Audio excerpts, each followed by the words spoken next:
Dobar dan, dragi ljubitelji tehnologije, ilustracije i fotografije. Danas ću vam pokazati kako da napravite nalog na Midjourney i napravite prvu svoju fotografiju na ovoj platformi. Idemo.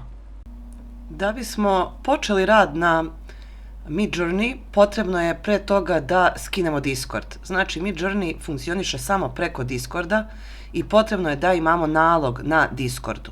Download, zatim download, zavisi koji operativni sistem koristite, i skinete Discord. Napravite nalog na Discordu, a zatim tek onda idemo na Midjourney. Znači, Midjourney, ukucate Midjourney i kliknete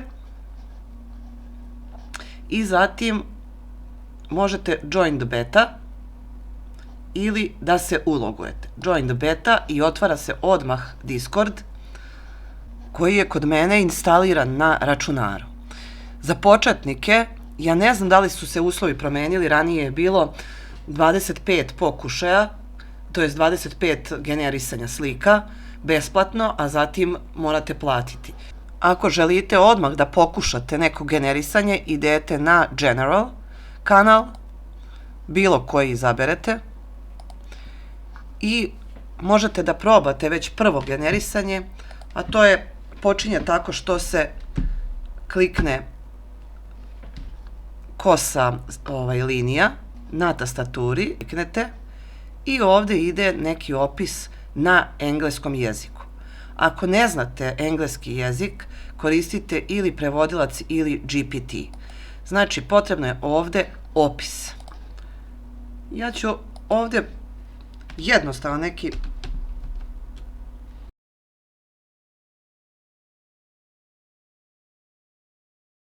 a kasnije ću objasniti šta znači ovo AR 16:9 i onda čekamo. Kod neplaćene verzije, kod početnika, malo je konfuzno zato što ne možete napraviti svoj kanal. Objasnit ću, evo je, gotovo je, znači za par sekundi, i ovde je kreirao 4 fotografije. Ja sam ukucala da želim prirodu u 16:9 rezoluciji i evo, dao je više primjera, vi možete kasnije generisati koliko god želite.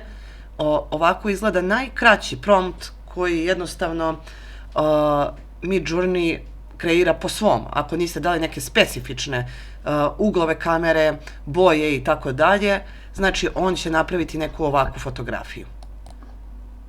Sada ću vam pokazati kako da odete da uzmete plaćenu verziju, to jest da kupite neki osnovni plan za Midjourney. Potrebno je da se vratite na sajt i zatim da kliknete da se ulogujete.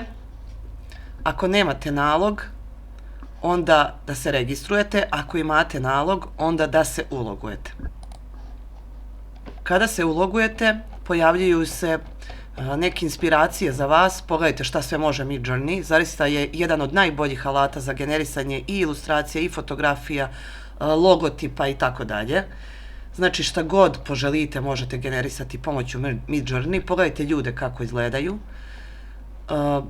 Jedan od najboljih alata. I ako želite da platite Midjourney, to je da možete da kreirate, da imate svoj kanal, da kreirate, znači, određen broj fotografija, potrebno je, znači, na vaš nalog, pa ovde, i izaberete koji plan želite.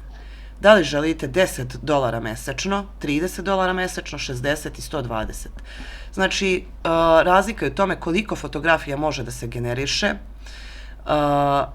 da li možete i da imate vaš potpunu privatnost ili ne, da li neko može da pristupi vašim promptovima ili ne, i tako dalje. Za početak, i zaista može dosta fotografije da se generiše sa nekim osnovnim planom, znači pre nego što krenete da kucate profesionalne promptove, to jest profesionalne opise, uzmite prvo osnovni neki plan, naučite kako se pišu promptovi, pa tek onda, ili kad krene prodaja ovih fotografija, ilustracija, zavisi zašto vam treba.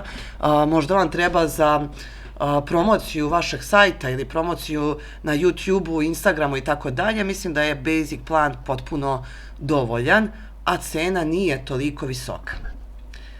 U narednom video snimku počet ćemo sa generisanjem boljih fotografija, ilustracija, pokazat ću vam stilove, uglove kamera i tako dalje. Hej, ne zaboravi da me zapratiš.